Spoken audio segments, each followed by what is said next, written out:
The thoughts that feel most personal to you may be the ones you own the least. Your mind speaks in your voice, uses your memories, carries your name, and still, much of what rises inside was never chosen by you. You notice it in small moments first. You decide you are done thinking about someone, and suddenly, they are everywhere. Their name appears while you are making coffee. Their last message returns when you try to sleep. You open your phone without deciding, check if they watched your story, then act as if nothing happened. Jung would have seen something deeper. The conscious mind is not the king of the psyche. It often explains what hidden forces have already started. The first paradox is this: the more you try to control your mind, the more it shows what controls you. Try not to think about something, and the mind circles it. Try not to want approval, and every silence feels loaded. Try not to care whether someone replies, and one notification changes your mood. Suppression does not erase a thought. It feeds it with attention while pretending to starve it. The mind hears, "Do not think about this," and it must keep checking whether the forbidden thing is still there. So the thing you reject becomes the thing you monitor. And the thing you monitor begins to own you. That is why some thoughts feel stronger after you fight them. The fight becomes a relationship. You can say you are over someone, but if your body tightens when their name appears, something in you has not received the message. You can say you do not care, but if you keep refreshing the page, your behavior is telling the truth. Your pride refuses to speak. This is where the mind becomes scary. One part performs freedom. Another waits for proof that it still matters. One part says everything is fine. Another reads the same sentence 10 times, searching for hidden meaning. Because both parts happen inside you, you assume both are you. But what if one is an image built by the ego, and the other is an unconscious attachment trying to be seen? Jung's unsettling insight was that the unconscious does not disappear when you reject it. It changes form. It slips into moods, attractions, irritations, jokes, mistakes, and reactions that feel too intense. You might laugh when you are hurt because admitting pain feels exposing. You might over-explain because silence feels like rejection. You might open an app because stillness would force you to meet the feeling underneath. That leads to the second paradox. The traits you hate most in other people often reveal something hidden in yourself. This does not mean every criticism is projection. The clue is intensity.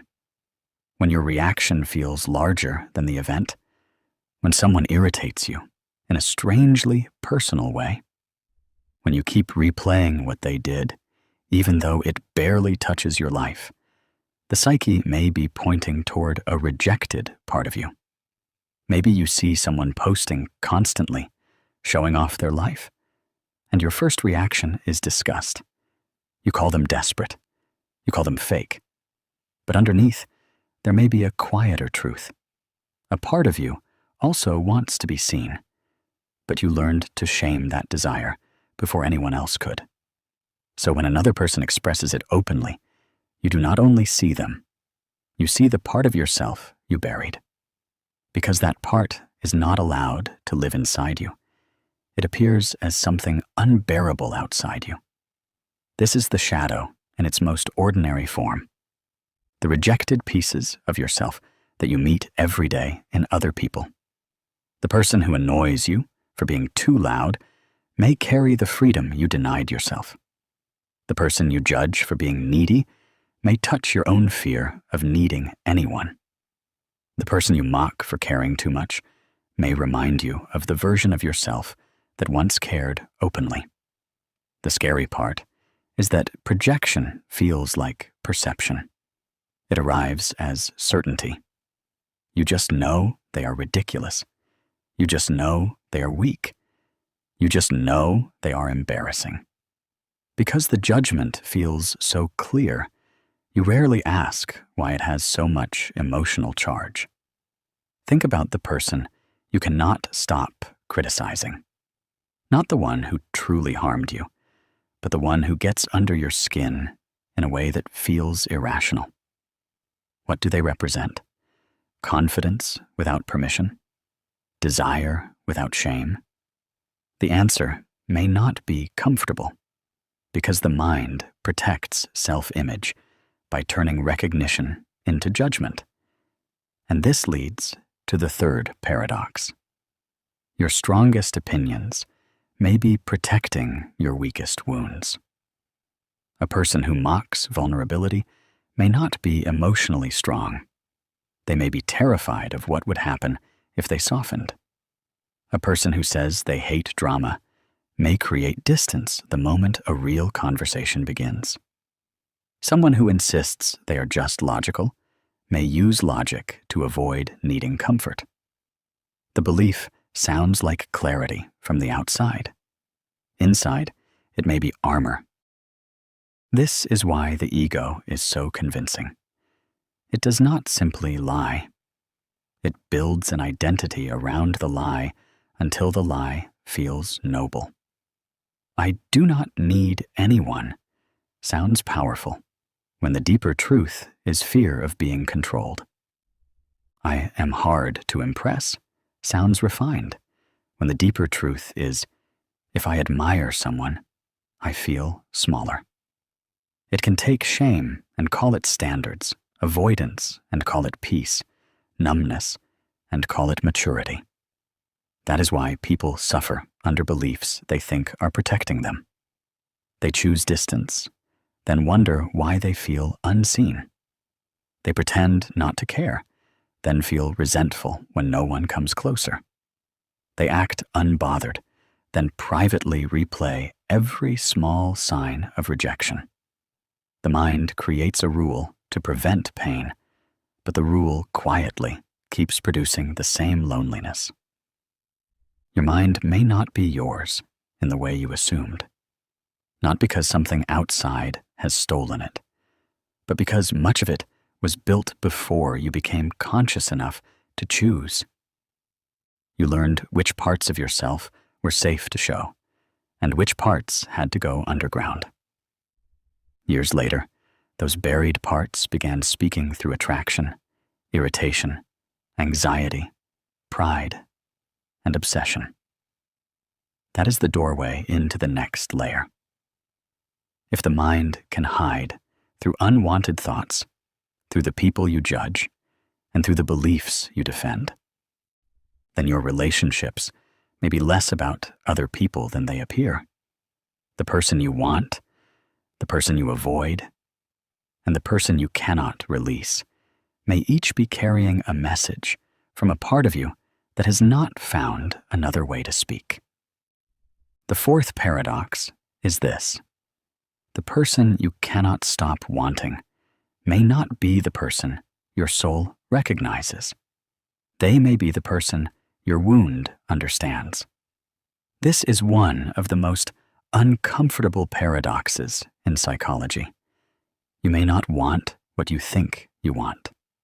You may want what completes an unfinished inner story. From the outside, it looks like attraction. From the inside, it feels like chemistry, intensity, destiny, a pull you cannot explain. But sometimes the pull is not love moving you forward. Sometimes it is memory pulling you backward. This is why calm affection can feel boring after years of emotional uncertainty. Someone kind replies clearly, shows interest without games, and respects your boundaries. Yet instead of feeling safe, you feel suspicious. Something in you searches for the missing danger. Then someone emotionally unavailable appears, and your whole body wakes up. You call it passion, but it may be recognition. Not recognition of a future, but recognition of an old emotional climate.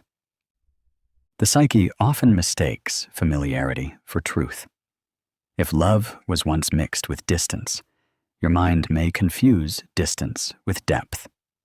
If attention once had to be earned, steady attention may feel too easy to trust. If you learned to perform before you were noticed, you may feel most alive around people who make you prove yourself. You can be drawn not to what heals you, but to what repeats the question, will I finally be chosen this time? That is why knowing better does not always free you. You can see the pattern and still answer the message. You can tell your friend, they are not good for me, and still feel your chest lift when their name appears. The mind does not only chase pleasure, it chases resolution. It returns to the scene where something was left unfinished and tries to rewrite the ending with a new person. But what if the person you are chasing is not the solution, but the stage where an older hunger keeps performing? The fifth paradox follows. The self you defend most fiercely may be the prison you built to survive. People speak about identity as if it is truth. I am just independent. I am not emotional. I do not trust easily. Sometimes these are honest self-knowledge, but sometimes they are old defenses that became personal brands. A child who learned that needing people led to disappointment may call detachment strength. Someone shamed for sensitivity may become hard to impress. Someone who felt invisible may become addicted to proving value. At first, these defenses work. Independence prevents humiliation. Humor hides pain. Control reduces uncertainty. High standards protect against rejection. But over time, protection becomes a cage. You cannot receive what you trained yourself to suspect. You cannot relax in closeness if your identity depends on needing no one. You cannot be comforted if comfort feels like weakness. This is how the mind traps you inside a version of yourself that once saved you. The strategy was useful when you had fewer choices, but now it keeps choosing for you. You may reject love before it can reject you. Leave first and call it intuition. Or act cold because warmth would reveal how much you want to stay. A defense does not feel like a defense from the inside. It feels like personality, taste, logic. You do not say, I am scared of needing someone. You say, people are too much. You do not say, I fear being ordinary. You call most people shallow. The mind protects the wound by turning fear into philosophy. The sixth is the paradox of certainty. The more certain you are, the less free your mind may be. Certainty feels clean. It gives the ego a place to stand. But not all certainty is clarity. Some of it is emotional armor. Someone gives you gentle criticism, and before the sentence is finished, you have a defense prepared. They are jealous. They misunderstood. The speed feels like intelligence, but speed can also be fear outrunning reflection. Real clarity can stay curious. Defensive certainty closes the door because the door opens towards something painful. This is why some people defend their suffering more fiercely than their freedom. A person may complain about loneliness, but attack anyone who suggests they let people closer. Another may hate feeling stuck, but reject every path that requires discomfort. Someone may say they want honesty, then punish the first person who gives it. The mind often prefers a familiar cage to an unfamiliar doorway. The cage has rules. You know how to suffer there. You know who to blame. Freedom would require not only change, but grief. You would have to release the identity formed around being misunderstood, unwanted, superior, abandoned, or betrayed. Losing the old story can feel like losing yourself. The seventh paradox is the most exposing one. You are most controlled by what you refuse to admit controls you. Denial does not remove attachment. It hides the evidence from your self-image. You say you do not care, but your mood still changes when they ignore you. You say it is not about approval, but one compliment can make your whole day lighter. You say you have moved on, but you keep checking places where their presence might appear. The mind is brilliant at protecting pride. It can rename longing as curiosity, jealousy as concern, fear as standards, avoidance as peace. But the body remains more honest than the story. Watch what you return to when you are tired. Watch what you check when no one is looking. Watch whose silence changes the room inside you. The things you deny do not vanish. They go underground and steer from beneath. A need you refuse to name becomes resentment. A fear you refuse to face becomes control. A desire you shame becomes obsession. The hidden thing does not need your permission to influence you. It only needs to stay unseen. This is why the unconscious can make a person live like a stranger to themselves. They choose people they say they do not want. They defend identities that make them lonely. They attack truths that could free them. They deny feelings that keep shaping every decision. And still, because every thought sounds like their own voice, they believe they are choosing freely. But if desire can be memory in disguise, if identity can be old protection, if certainty can be fear, and if denial can keep control alive by making it invisible, then the question becomes darker. Who are you before the wanting begins? The mind becomes frightening when you realize there is not one you inside it. There is the part that wants peace, and the part that returns to chaos because chaos feels familiar. There is the part that wants to grow, and the part that resists because growth would make old pain harder to justify. There is the part that wants to forgive, and the part that still wants to be understood.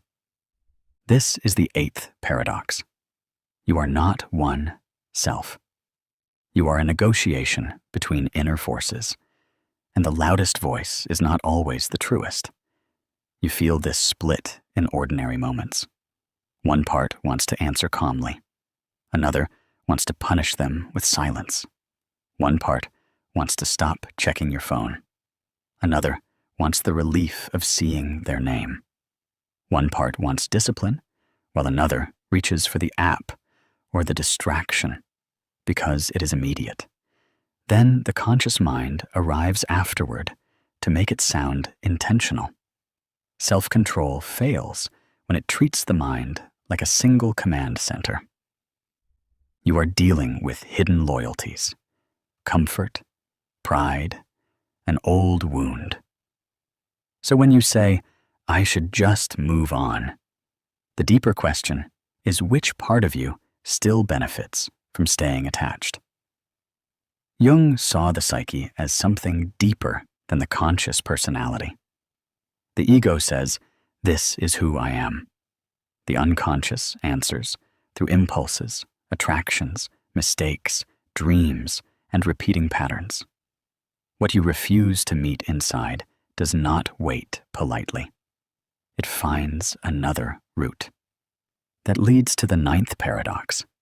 Avoid the unconscious, and it enters your life as fate. Someone keeps dating the same emotional pattern with different faces. The names change, but eventually, the same anxiety returns. The chase begins again. The same silence feels unbearable, and the same ending appears. From the outside, it looks like bad luck. From the inside, it feels like destiny. But sometimes, fate is just an unconscious pattern that has not been recognized yet. Lessons repeat until they stop looking accidental. You leave one job because you feel unseen, then slowly become the invisible helper again. You escape one friendship where you were used, then find another person who takes your emotional labor. You promise the next relationship will be different, yet somehow choose the person who activates the same fear. The unconscious does not always speak in words. It speaks in repetition. It arranges the same emotional classroom until you ask why this lesson keeps appearing. Ignore the first signal, and it becomes a mood. Ignore the mood, and it becomes a pattern. Ignore the pattern, and it becomes a life that seems to happen to you. Blaming the outside world can feel relieving, but incomplete. People can mistreat you, and circumstances can be unfair.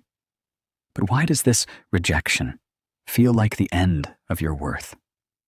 Why does this criticism feel like exposure? The present may be real, but it may also be carrying an older emotional charge. Here, the mind stops being a private room and becomes a hidden landscape. Some fears were learned before you had language for them. Some desires were borrowed from people you wanted to impress. Some ambitions grew from a terror of being invisible. You may call these things your personality, but many began as adaptations. And this brings us to the 10th and deepest paradox. Becoming yourself requires discovering how much of you was never chosen.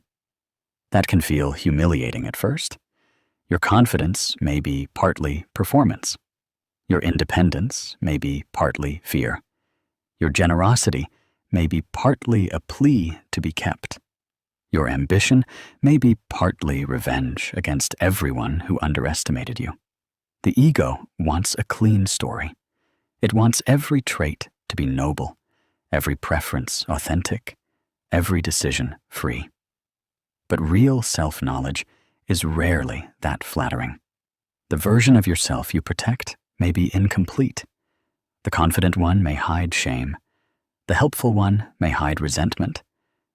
And the successful one may hide the old fear that without achievement, they are no one. This is not meant to make you distrust every part of yourself. It is meant to make you more honest about what is speaking in you. A thought can arise without being your deepest truth. A desire can move through you without being your destiny. A fear can feel urgent without being wise. Sometimes, the first feeling is the oldest self, the trained self, the self that learned how to survive before it learned how to see clearly. Freedom begins when you stop treating every inner voice as an authority. You can notice the urge to prove yourself without obeying it. You can recognize jealousy without dressing it up as moral judgment. You can admit attachment without letting pride rename it as indifference. This is where the mind becomes more yours. Not because you control every thought, and not because you destroy the unconscious. You make it yours by listening closely enough to know which voice is speaking. When anger rises, ask what it is defending. When attraction becomes obsession, ask what old hunger it resembles. When you judge someone too quickly, ask what part of yourself you are trying not to recognize. The scariest truth is also the most liberating one. Your mind is not automatically yours just because it speaks from inside you. It can speak with the voice of your parents, your culture, your shame, your fear, your old rejections, your unfinished grief, your hunger for love. And because it speaks in the first person, you may mistake all of it for truth. But once you see this, something changes. The thought still appears, but it no longer has total power. The desire still pulls, but you can feel the history inside it.